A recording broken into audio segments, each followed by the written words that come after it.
Comment ça, Kylian Mbappé, il porte sa veste? Comment ça, un mec qui met 14 buts en 15 matchs de Coupe du Monde, il porte sa veste? Donne-la moi, Kylian, je vais te la porter, moi. Avec son doublé contre le Sénégal, il n'a pas seulement prouvé une fois de plus que la Coupe du Monde était sa compétition, il n'est pas seulement devenu le meilleur buteur de l'histoire de l'équipe de France avec 58 buts, il a aussi prouvé qu'il avait un mental d'exception. Car au sujet de ses haters, il a juste dit ça en direct sur M6 après le match. Non, il n'y a pas de revanche.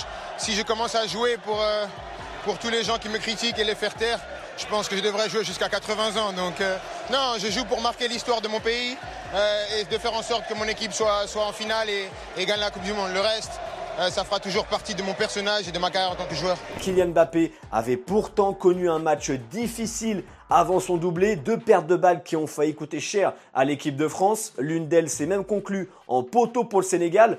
Mais Kylian Mbappé, dans un mondial, c'est une menace jusqu'au bout. Le mec, il a un mental différent. Il a d'ailleurs tenu parole après l'ouverture du score, comme promis dans l'émission de James Corden. Il a fait la célébration flûte en hommage à son passé de flûtiste. Oui, Mbappé, enfant, il a fait de la flûte. Moi, la flûte à l'école, c'était un projectile. On rigole, mais la première mi-temps du Sénégal a été de qualité. La deuxième, j'ai senti les Lions un peu moins frais physiquement et donc moins organisés. Mais d'après Bradley Barcola, l'autre buteur du soir, les Bleus ont eu besoin d'un coup de pression à la pause. La vraie pause, hein, pas la pause pub. C'était plus compliqué en première période, mais on a relevé la tête en deuxième période et donc on est content. On a eu besoin de la mi-temps pour que le coach nous rentre un peu dedans. Ça a fait du bien à toute l'équipe et c'est pour ça qu'on a fait mieux en seconde période. Michael Olise en est la preuve, il a fini avec le trophée d'homme du match alors qu'il a été très discret en première.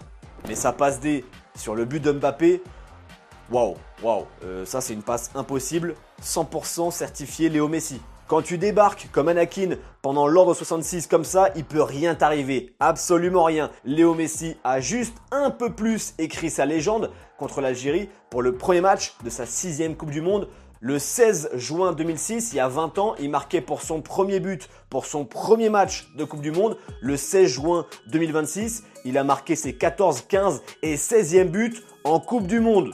Léo Messi vient d'égaler le total record de Miroslav Klose dès le premier match de groupe.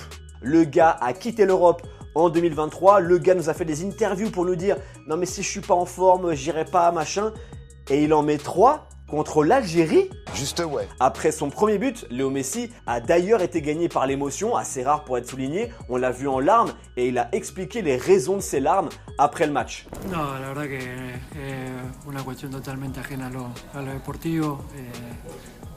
Pasé unos días difíciles, complicados, pero nada, agradecido a toda la delegación, a todos mis compañeros, porque pues estuvieron siempre, como siempre, al lado mío, dándome mucha fuerza para que esté bien et nada más. Des larmes, il y en a eu aussi sur le visage de son coach, Lionel Scaloni, après le 3e but du GOAT.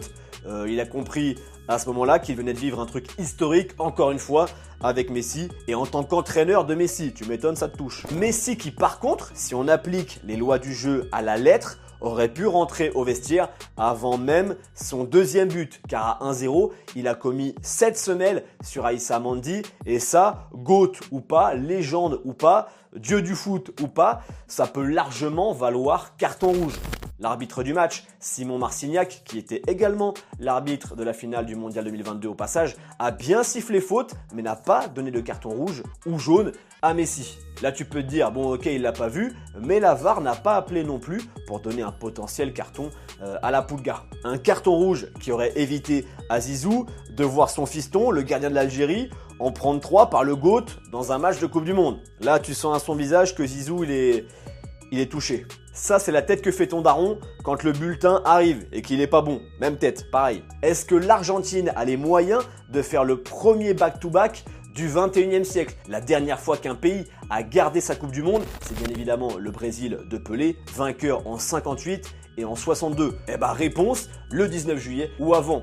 Avec cette Coupe du Monde, les résultats, voilà, surprise. Voilà pour les news, place maintenant à un peu de culture G. Avec la question du jour. Pourquoi Léo Messi a-t-il failli jouer pour l'Espagne? Ce mois de juin 2026 marque les 20 ans de la première Coupe du Monde de Léo Messi avec l'Argentine. Depuis 2006, l'élu argentin, c'est lui et cet été ce sera encore lui pour la 6e et sûrement dernière fois. Toute personne se réclamant fan de foot connaît l'histoire de Messi, le gamin obligé de quitter son pays pour suivre son traitement hormonal que son club formateur ne pouvait pas financer, à l'inverse du FC Barcelone. Léo n'a que 13 ans lorsque l'Espagne devient sa nouvelle maison. Et même si Léo Messi a toujours voulu jouer pour l'Argentine, le natif de Rosario aurait pu représenter la sélection espagnole en lieu et place de l'Albiceleste. L'Espagne a très vite cherché à le convaincre. Après l'arrivée de Messi à Barcelone, le directeur sportif du club, Carles Rechas, a incité la fédération espagnole à sécuriser l'avenir du joueur en faveur de la Roja. Et même si certains coéquipiers et amis de la Masia, comme Cesc Fabregas, ont essayé de le convaincre de rejoindre la sélection espagnole, la petite propagande n'a pas vraiment marché. Ça aurait été phénoménal si Léo avait joué pour l'Espagne. Nous aurions remporté encore plus de titres. Mais il s'est toujours senti profondément argentin. Et je pense qu'il a pris la bonne décision en jouant pour son pays. Avant, la FIFA exigeait 5 ans de résidence avant qu'un joueur puisse représenter un autre pays. Mais Messi, lui, était immédiatement éligible au maillot espagnol grâce à un arrière-grand-père né à Balaguer, en Catalogne. Tout était alors possible, réalisable pour que Léo rejoigne ses amis de la Masia et fasse partie de cette génération dorée espagnole. Génération dorée couronnée par 2 euros consécutifs et la Coupe du Monde 2010. Messi a bien été approché par l'Espagne, mais lui avait un rêve et il n'était pas question pour lui d'y renoncer. On m'a demandé de manière informelle si je voulais jouer pour l'Espagne, mais j'ai toujours répondu que je voulais jouer pour mon équipe nationale parce que j'aime l'Argentine et que ce sont les seules couleurs que je veux porter. Oui, Léo voulait jouer pour l'Argentine et ça l'Espagne l'a su très vite. Pourtant, la Fédé n'a pas perdu espoir tout de suite parce que personne en Argentine n'avait encore remarqué le phénomène qu'était déjà Messi en jeune. C'est alors qu'un héros argentin sorti de nulle part s'est mis à rechercher la famille Messi à Rosario. Son nom, Omar Souto. Il a contacté toutes les personnes qui avaient entendu parler de ce garçon parti à Barcelone jusqu'à ce qu'il arrive à finalement joindre Jorge Messi, le père de Léo. Jorge Messi qui aurait répondu à ce moment-là « Enfin !»